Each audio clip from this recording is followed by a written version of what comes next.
నమస్కారం వార్తలకు స్వాగతం. ముందుగా ముఖ్యాంశాలు. BRS leader press meet, CM Revanth రెడ్డిపై ఫైర్.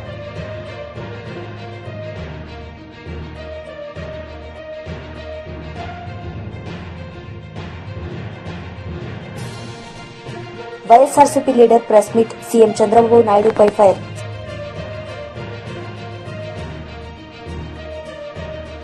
కేంద్ర బడ్జెట్లో రాష్ట్రానికి ప్రాధాన్యం ఇచ్చేలా రాష్ట్రంలోని ప్రాజెక్టులకు అవసరమైనన్ని నిధులు కేటాయించేలా చూడాలని టీడీపీ ఎంపీలకు ముఖ్యమంత్రి చంద్రబాబు నాయుడు సూచించారు. ఫిబ్రవరి 1వ తేదీన కేంద్ర బడ్జెట్ ప్రవేశపెట్టనున్న నేపథ్యంలో మంగళవారం ఉండవల్లి నివాసంలో చంద్రబాబు తెలుగుదేశం పార్లమెంటరీ పార్టీ సమావేశాన్ని నిర్వహించారు. ఈ సందర్భంగా సీఎం చంద్రబాబు మాట్లాడుతూ రాష్ట్రంలో నెలకొన్న పరిస్థితులను కేంద్రానికి వివరించి రాష్ట్రాభివృద్ధికి అవసరమైన నిధులు, ప్రాజెక్టులు తీసుకురావాలని ఎంపీలకు సీఎం చంద్రబాబు సూచించారు. ఇప్పటికే కేంద్ర ప్రభుత్వం వైజాగ్ స్టీల్ ప్లాంట్ కోసం 11,440 కోట్లు, నక్కపల్లిలో బల్క్ డ్రగ్స్ ప్రాజెక్టు కోసం 14,000 కోట్లు, అమరావతి నిర్మాణానికి 15,000 కోట్లు, కొప్పర్తి, ఓర్వకల్లులో ఇండస్ట్రియల్ కారిడార్లకు 4,936 కోట్లు కేటాయించినందుకు కేంద్రం ముందుకొచ్చిందని తెలిపారు. విభజన చట్టంలోని పెండింగ్ అంశాలను కేంద్రం దృష్టికి తీసుకువెళ్లి పరిష్కరించేలా చూడాలని ఎంపీలకు సూచించారు. దేశంలో ఏ రాష్ట్రానికి లేని సముద్ర తీరం మన రాష్ట్రానికే ఉందని, పోర్ట్ల నిర్మాణం ద్వారా దాన్ని సద్వినియోగం చేసుకుంటే పెద్ద ఎత్తున ఉపాధి లభించడంతో పాటు సంపద సృష్టి జరుగుతుందని సీఎం అన్నారు. కేంద్ర బడ్జెట్లో కొత్త రహదారులు రాష్ట్రానికి కేటాయించేలా, రహదారుల విస్తరణకు అనుమతులు వచ్చేలా ఎంపీలు పనిచేయాలని, విశాఖ, విజయవాడ మెట్రో రైల్ ప్రాజెక్టులు రాష్ట్రానికి వచ్చేలా చూడాలని ఎంపీలకు సూచించారు.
టీడీపీ లీడర్ మీడియా సమావేశం నిర్వహించారు. ఈ సందర్భంగా పలు అంశాలపై ఆయన మాట్లాడారు.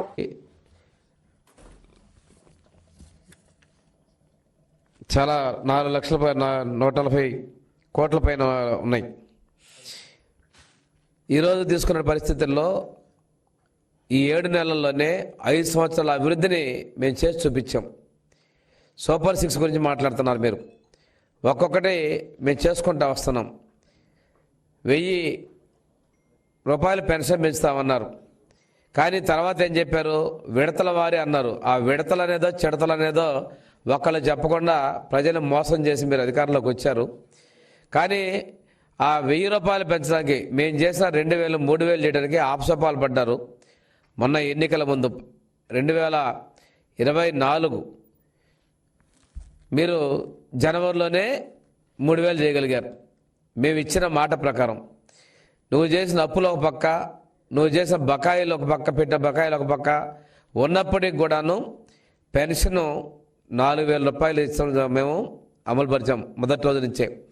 ముందు నుంచి ఇస్తామని చెప్పాం. మేము ప్రకటించినటువంటి ఏప్రిల్ నెల నుంచే మీకు అరియర్స్ ఇస్తామని చెప్పాం. దాని ప్రకారం ఇవ్వడం జరిగింది.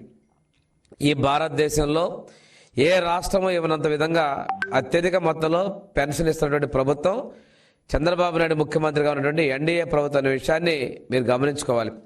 అదేవిధంగా 6,000 రూపాయల పెన్షను వికలాంగులకి, మంచానికి పనితీరిన వాళ్ళకి 15,000 రూపాయలు కూడా ఇది చారిత్రకంగా మేము ఇచ్చాం అనే విషయాన్ని మీరు ఒక్కసారి గమనించుకోవాలి. రెండోది, ఆడపడుచుల కష్టాలు చూడటం కోసం దీపం 2 పథకం ద్వారా 3 ఉచిత గ్యాస్ సిలిండర్లు ఇస్తా ఉన్నాం. మొదటి స్లాట్లో అందరికీ కూడా మేము ఇప్పుడు గ్యాస్కి ఉచితంగా 90 లక్షల మంది జనాభాకి, ప్రజలకి, కుటుంబాలకి మేము ఇది ఇవ్వడం మొదలుపెట్టాం. ఇది చూసి మీరు ఓర్చుకోలేక ప్రచారం ఏదో ప్రగల్భాలు మాట్లాడారు, కానీ ప్రజలు తిప్పి కొడతామన్న విషయాన్ని ఒకసారి గమనించుకోవాలి. అసెంబ్లీలో మేము అడిగాం, అన్నా క్యాంటీన్లో పేదలకు అన్నం పెట్టి అన్నా క్యాంటీన్లు మీరు ఎలా మూసేస్తారండి అని అడిగితే ఆ రోజు మీరు నిర్లక్ష్యంగా మాట్లాడారు. మేము చెప్పిన మాట ప్రకారం ఇది మా సూపర్ 6లో హామీనే. అన్నా క్యాంటీన్లు తిరిగి ప్రారంభించాం. ఇవి పెంచినవే కాకుండా ఇంకా అదనంగా కూడా ప్రతి నియోజకవర్గానికి ఒక అన్నా క్యాంటీన్ ఉండే విధంగా రూరల్లో కూడా మననే కేబినెట్ తీర్మానం చేసాం. త్వరలో కూడా పూర్తి స్థాయిలో ఇస్తున్నాం. ఇవన్నీ కూడా ప్రజల కళ్ళకు కనిపిస్తున్నాయి, మీకు కళ్ళకు కనిపించవు, చేసేది వినిపించదు. ఒక మీ మెప్పు కోసం, మీ నాయకుడి మెప్పు కోసం మీరు మాట్లాడుతూ ఉన్నారు. ఈరోజు ఒక్కొక్కరు ఏం చేస్తారంటే నేను వెళ్ళట్లేదు, నేను ఉంటున్నానని చెప్పేసి శీల పరీక్ష చేసుకునే విధంగా ప్రవర్తిస్తూ ఉన్నారు. కానీ చెప్పినోళ్ళే బయటికి వెళ్తున్నారు. మీరు ఒక్కసారి చూసుకున్నట్లయితే మిమ్మల్ని రాజ్యసభ సభ్యులు మిమ్మల్ని వదిలేసి బయటకు వస్తున్నారు, మిమ్మల్ని వదిలేసి మీ ఎమ్మెల్సీలు బయటకు వస్తూ ఉన్నారు. చివరికి రోజుకొక డేటు మార్చుకుంటా తిరుగుతానని చెప్పేసి ఆయన కూడా బయటకు అక్కడికి వెళ్ళిపోయాడు మీ నాయకుడు. మీ నాయకుడి పరిస్థితి అలాగుంది. మీకు అగమ్య గోచరంగా మెప్పు కోసం ఆయన లేడు, మాకు డ్యూటీ అప్పగిచ్చాడు మాట్లాడదామని చెప్పి నిన్న మొన్నటి తెగరెచ్చిపోయి మాట్లాడుతూ ఉన్నారు. కనిపించట్లేదా మేము చేసినటువంటి అభివృద్ధిని? మీరు చేసిన గుంటల రోడ్డు మొత్తం మేము పూడుస్తూ వస్తున్నాం, అది కనిపించట్లేదా? మీ గుంటల రోడ్లో పడి ప్రాణాలు కోల్పోయింది మీకు కనిపించడం లేదా? మీ పత్రిక ఒకటి ఉంది, బ్లూ మీడియా. ఎప్పుడో 6 సంవత్సరాల నాటి వాటిని తీసుకొచ్చి సద్యవార్తలు తీసుకొచ్చి ఈరోజు కొత్తగా వచ్చినట్టు మాట్లాడతారు. మీరు చేసేటువంటి అసత్యాలకి, మీ అసత్య ఆరోపణల వెనక మీ మీడియా ద్వారా ప్రాణాలు పోసుకుంటారు. కానీ ఇంతకుముందు మీ మీడియా చూసేవాళ్ళే అసహించుకున్న విషయాన్ని కూడా మీరు గమనించుకోవాలని నేను తెలియజేస్తున్నాం. అంతేకాకుండా నవరత్నాలకు ఎన్నిసార్లు రేట్లు మార్చారు మీరు? అమ్మఒడి అన్నారు, మొదటి సంవత్సరం మీరు ఇచ్చారా? 5 సంవత్సరాలు ఇచ్చారా? ఎవరిని మోసం చేస్తారు? 2 పిల్లలకి ఇస్తామని చెప్పారు, ఒకళ్ళకి 15,000 అన్నారు, మీరు ఇచ్చింది ఎంత? 13,000. ఇది మోసం కాదా? సిపిఎస్ ఇస్తామన్న రద్దు అన్నాడు 6 రోజుల్లో. ఏం చేసావు? ఎన్ని వారాలు జరిగింది ఈ సిపిఎస్ రద్దు చేయడానికి? ఇవన్నీ మీకు కనిపించడం లేదా? మీకు వాస్తవికత ప్రపంచంలో మీరు ఎప్పుడు బతకట్లా. మీరు ఒక మిథ్యా ప్రపంచం, ఫేక్ ముఖ్యమంత్రి, ఫేక్ ప్రభుత్వంలో మీరు బతికి ఇంకా ఇటువంటి తప్పుడు ఆలోచించడానికి, ఆరోపణ చేయడానికి మీకు ఎలా మనసు ఉందో మాకు అర్థం కావట్లా. ప్రజలు చేత్కరించి వైఎస్ఆర్సీపీ లీడర్ పెద్దిరెడ్డి రామచంద్రారెడ్డి మీడియా సమావేశం నిర్వహించారు. ఈ సందర్భంగా పలు అంశాలపై ఆయన మాట్లాడారు. అక్కడ రాత్రుల్లో బస చేయాలంటే పని చేసే వాళ్ళందరికీ కూడా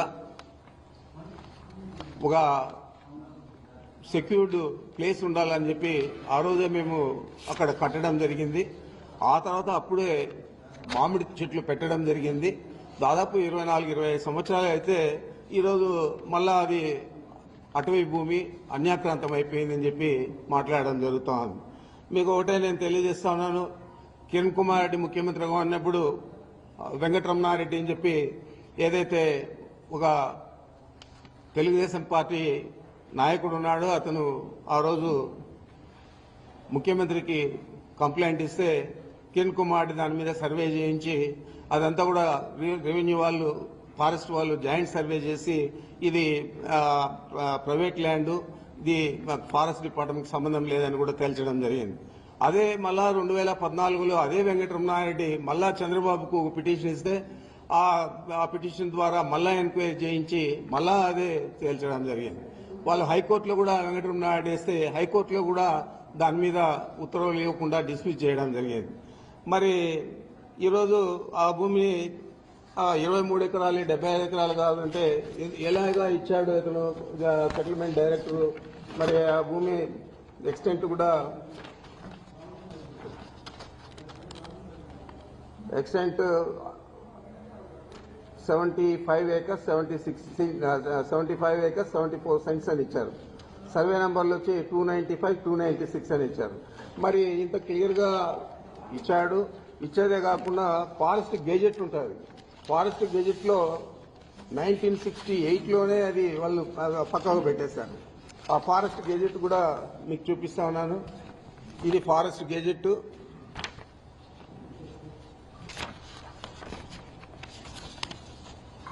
ఈ ఫారెస్ట్ గెజెట్లో కూడా 75 acres 74 cents ఆర్ 76 cents అని చెప్పి ఇచ్చారు. రైట్ ఆఫ్ వే కూడా 30 అడుగులు దారి కూడా దీనికి ఇవ్వడం జరిగింది. ఇదే దారి. ఇది గెజెట్ ఎవరికైనా కానీ పబ్లిక్ డొమైన్లో అవైలబిలిటీ ఉంటుంది, చూసుకోవచ్చు.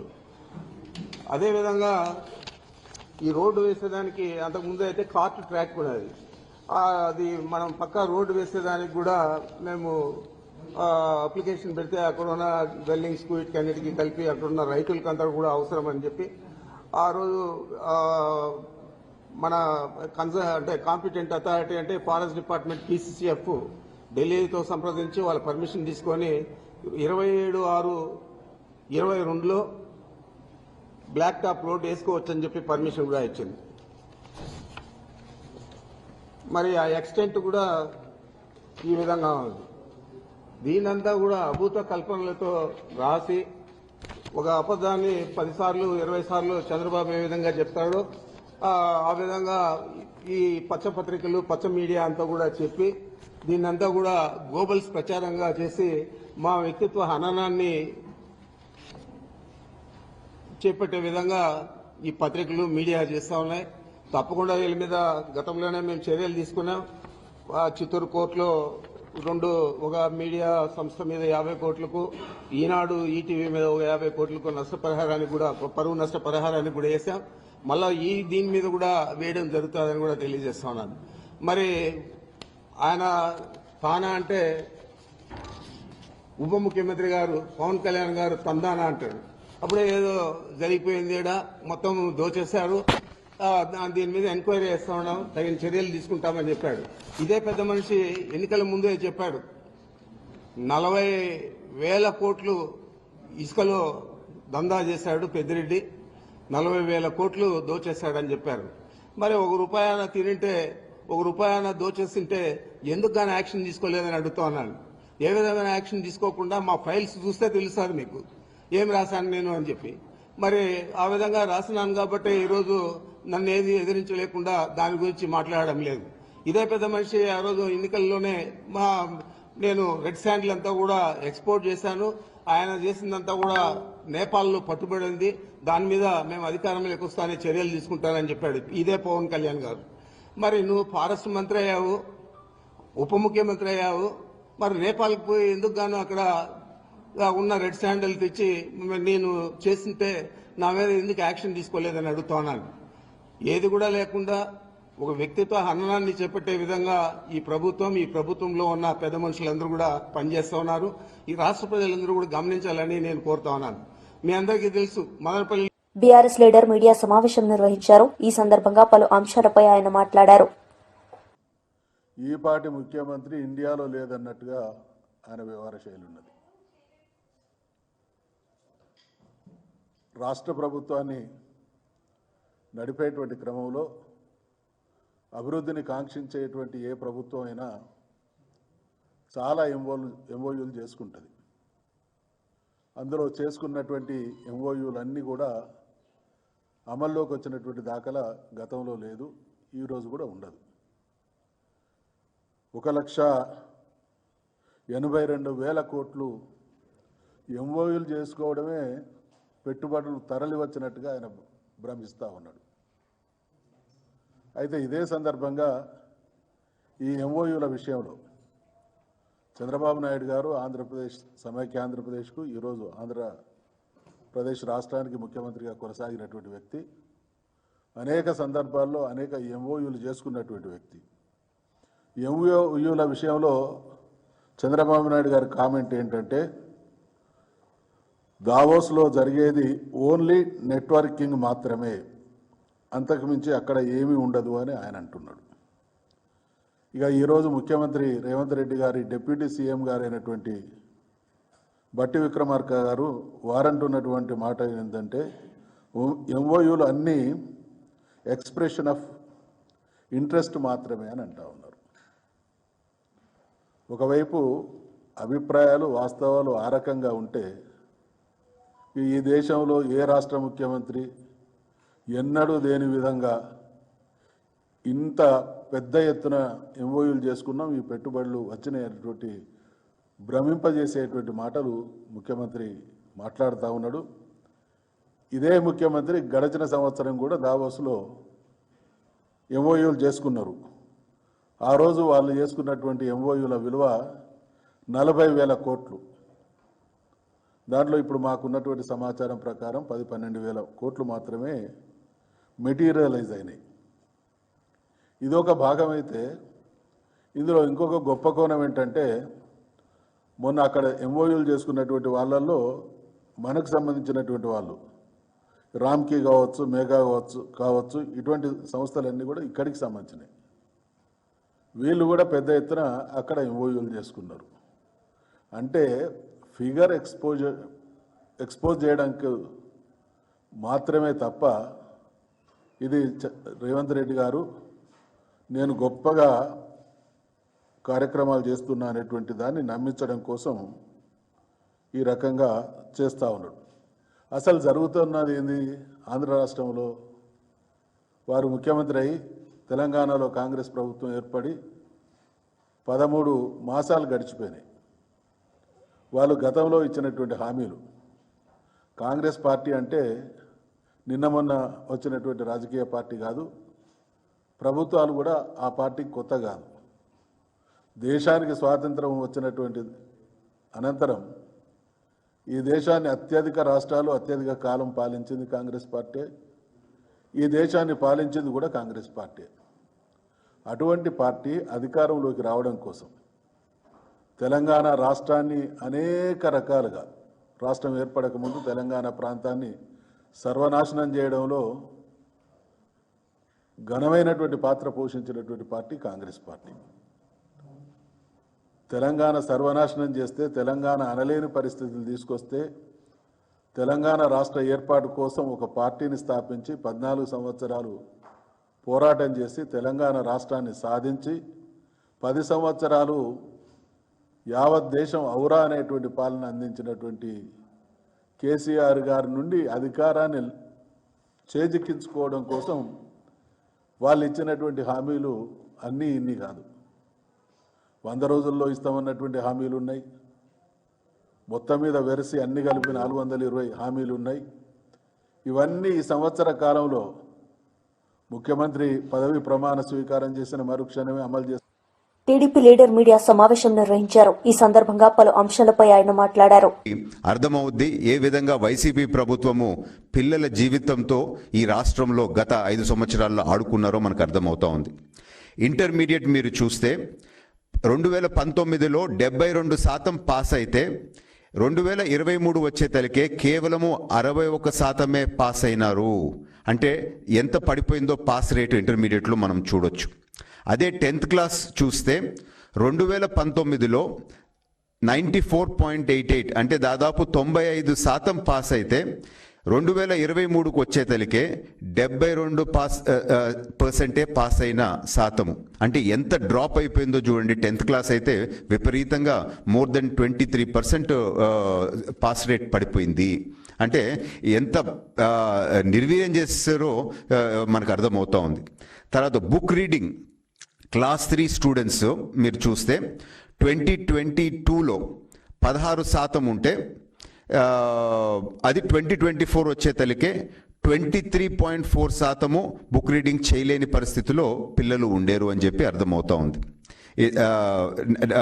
అదే ఆంధ్రప్రదేశ్లో ఇది నేషనల్ యావరేజ్. అంటే నేషనల్ యావరేజ్ పెరిగింది. అంటే 16% నుంచి 23% దేశమంతా ఆ స్కిల్ పెరిగితే ఆంధ్ర రాష్ట్రంలో మాత్రము 2018 నుంచి 2024కి మీరు చూస్తే 22% నుంచి 14% పడిపోయింది. అంటే దేశ యావరేజ్కి చూస్తే మోర్ దెన్ 50% మన స్టూడెంట్స్ క్లాస్ 3 స్టూడెంట్స్ రీడింగ్ స్కిల్స్లో వెనకబడిపోయినారని అర్థమవుతా ఉంది. అదే క్లాస్ 5 స్టూడెంట్స్ మీరు రీడింగ్ స్కిల్స్ చూస్తే 2018లో 57% ఆ స్కిల్స్ ప్రాపర్ స్కిల్స్ ఉండేవాళ్ళు 2024కి వచ్చేతలికే 37%కి పడిపోయినారు. సో ఈ figures all India survey figures. So క్లియర్గా ఏ విధంగా స్టూడెంట్స్ చదువుకోలేక ఏ విధంగా రంగంలో వెనకబడిపోయినారో మనకు అర్థమవుతా ఉంది. ఎందుకు ఇట్లా జరిగింది అని చెప్పి మనం డీటెయిల్స్లోకి పోతే 5 సంవత్సరాల్లో డిఎస్సి నోటిఫికేషన్ అనేదే గత ప్రభుత్వం వైసీపీ ప్రభుత్వం ఇవ్వలేదు. కొత్త టీచర్లని తీసుకొని వచ్చింది లేదు. ఆ టీచర్స్ షార్టేజ్ ఉన్నా కానీ వాళ్ళు పట్టించుకున్న పరిస్థితి లేదు అని చెప్పి మనకి అర్థమవుతా ఉంది. ఏం చేశారు? ఆ ఉన్న టీచర్లను కూడా కోవిడ్ టైంలో లిక్కర్ షాప్స్ ముందు పెట్టి వాళ్ళ చేత లిక్కర్ సేల్స్ పనిలో పెట్టినారు. అదే నాన్ అకాడమిక్ వర్క్స్ రకరకాల చదువు చెప్పే పని వదిలిపెట్టి వేరే వేరే పనులు ఆ టీచర్లకి ఇచ్చి వాళ్ళ వాళ్ళ ఆత్మ గౌరవాన్ని కూడా తగ్గించే విధంగా చేశారు. దాదాపు 8,000 స్కూల్స్ పైన మర్జింగ్ చేసి పిల్లల్ని దగ్గర ఉండే స్కూల్కి పోనీయకుండా ఎక్కడో దూరం పోయే పరిస్థితి తీసుకొని వచ్చి చాలా మంది స్టూడెంట్స్ స్కూల్కి పోలేక డ్రాప్అవుట్ అయ్యే పరిస్థితి వాళ్ళు తీసుకొని వచ్చినారు. ఇంకొక 4-5 పాయింట్స్ ఏ విధంగా ఈ పూర్తి విద్యారంగాన్ని నిర్వీర్యం చేశారో కూడా ఈరోజు ప్రజల దృష్టికి మేము తీసుకురావాలనుకుంటున్నాం. ఇంటర్మీడియట్ స్టూడెంట్స్కి మిడ్ డే మీల్ అనేది గత ప్రభుత్వం, వైసీపీ ప్రభుత్వం రద్దు చేయటం జరిగింది. స్టూడెంట్స్కి సైకిల్స్ ఇవ్వకుండా ఆ పథకాన్ని కూడా వాళ్ళు రద్దు చేయటం జరిగింది. వర్చువల్ క్లాస్ రూమ్స్ అనేది మంచి ప్రాపర్ ట్రైనింగ్ కోసము, ప్రాపర్ ఎడ్యుకేషన్ కోసము గతం మంచేదో చెడేదో గుర్తించండి, కార్యకర్తలకు అండగా ఉంటాం. ప్రస్తుత తెలంగాణ ప్రభుత్వం ఇచ్చిన హామీలు నెరవేర్చకుండా అభివృద్ది పనులు చేయడంలో విఫలమైందని జుక్కల్ మాజీ ఎమ్మెల్యే బీఆర్ఎస్ నాయకుడు హనుమంత్ షిండే ఆరోపించారు. జుక్కల్ నియోజకవర్గంలో కార్యకర్తలకు అండగా ఉన్నా నేనున్నానంటూ భరోసా కల్పించేందుకు నియోజకవర్గంలో ఉన్న అన్ని మండలంలో ఆత్మీయ సమ్మేళనం పేరుతో ఊరూరు తిరుగుతూ కార్యకర్తలకు మనోధైర్యం ఇచ్చేందుకు ముందుకు వచ్చామన్నారు. ఎన్నికల్లో తక్కువ ఓట్లతో ఓటమి చెందామని మంచిదో చెడేదో ప్రజలు గుర్తించాలని షిండే పేర్కొన్నారు. బుధవారం నాడు జుక్కల్ మండలంలో చండీగావ్, మాదాపూర్, హాంగర్గా, బిజ్జల్వాడి, కత్తల్వాడి, ఎడ్గి తదితర గ్రామాల్లో విస్తృత హనుమంత్ షిండే తిరిగారు.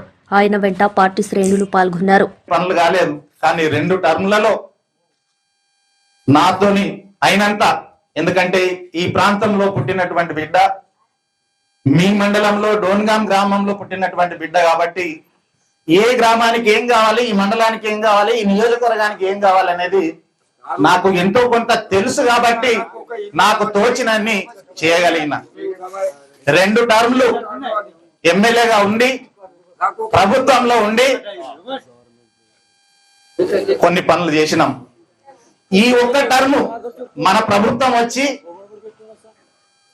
నేను ఎమ్మెల్యేగా ఉంటే ఇందరూ అన్ని విధాలుగా ఆశీర్వదించారు. 1152 ఓట్ల మెజార్టీతో ఓడిపోవడం జరిగింది. 15 సంవత్సరాలుగా ఎమ్మెల్యే చేసి 1152 ఓట్లతో ఓడిపోవడం అది ఓటమి కాదు. అది నా ఓటమి కాదు, మీ ఓటమి కాదు. మన అదృష్టం అట్లా ఉంది, మన దురదృష్టం అట్లా ఉంది. అది జరిగింది. కానీ ఇప్పుడైనా మనం ఆలోచన చేయాలి. ఏ బర్రె పాలిచ్చేది, ఏ బర్రె గొడ్డు బర్రె అనేది మనం గుర్తించాలి. ఒక్కసారి పొరపాటు చేస్తే 5 సంవత్సరాలు శిక్ష అనుభవించాలి. మీరు ఏం చేసినా ఇంకా 4 సంవత్సరాలు ఈ ప్రభుత్వం ఉంటది. 4 సంవత్సరాల తర్వాత ఈ 14 నెలలు మీకు ఈ ప్రభుత్వం పెట్టినటువంటి బాధ, కష్టం మీరు ఆ ఎలక్షన్ అప్పుడు మర్చిపోకూడదు. ఎవరు మంచి ఎవరు చెడ్డ అనేది మర్చిపోకుండా మంచి నిర్ణయం తీసుకొని ఓట్లప్పుడు ఓటేస్తేనే తిరిగి 5 సంవత్సరాలు మీరు ప్రశాంతంగా సుఖంగా ఉండే అవకాశం ఉంటదనే విషయాన్ని గుర్తు చేయడానికి మాత్రమే నేను మీ గ్రామానికి రావడం జరిగిందనే విషయాన్ని ఈ సందర్భంగా నేను మీకు అందరికీ కూడా తెలియజేస్తూ, నా విజ్ఞప్తి ఒకటే, కేసీఆర్ గారు ముఖ్యమంత్రిగా ఉన్నప్పుడు ఏదైతే మంచి పనులు జరిగినాయో ఆ మంచి పనులు మీకు అందరికి కూడా గుర్తుంటే, వెంకట్ గౌడు, రఘునాథ్ గారు ఈ గ్రామంలో నాయకత్వం వహిస్తారు. మోయిన్ గారు మాజీ కోఆప్షన్ సభ్యులు. మరి ఈ ముగ్గురితో కలిసి మీరు నడవడానికి ఎలాంటి సంశయం లేకుండా, ఎలాంటి అనుమానం లేకుండా వీరితో కలిసి నడవండి. మీ ఎంబడి నేనున్నా. 15 సంవత్సరాలు ఎమ్మెల్యేగా చేసినటువంటి అనుభవం నాకుంది. మీ అందరిని కూడా గుండెలో పెట్టుకొని కాపాడుకుంటాననే విషయాన్ని ఈ సందర్భంగా నేను మీకు అందరికి కూడా మనవి చేస్తూ, ఎవరైతే బీఆర్ఎస్ పార్టీతో కలిసి నడవడానికి సిద్ధంగా ఉన్నారో ఈ రోజు ఈ ముగ్గురితో పాటు మీ అందరికి కూడా నేను విజ్ఞప్తి చేస్తా ఉన్నాను. నేను వెళ్ళిపోయిన తర్వాత ఇట్లే కూర్చొని ఒక పార్టీ కమిటీ అని. వార్తలు ముగించే ముందు ముఖ్యాంశాలు మరోసారి. BRS leader press meet, CM Revanth రెడ్డిపై ఫైర్.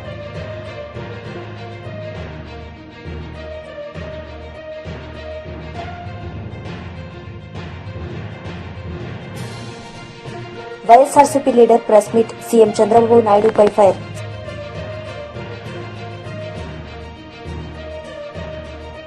ఈ వార్తలు ఇంతటితో సమాప్తం. తిరిగి ప్రసారమయ్యే వార్తల్లో మళ్లీ కలుద్దాం. అంతవరకు సెలవు. నమస్తే.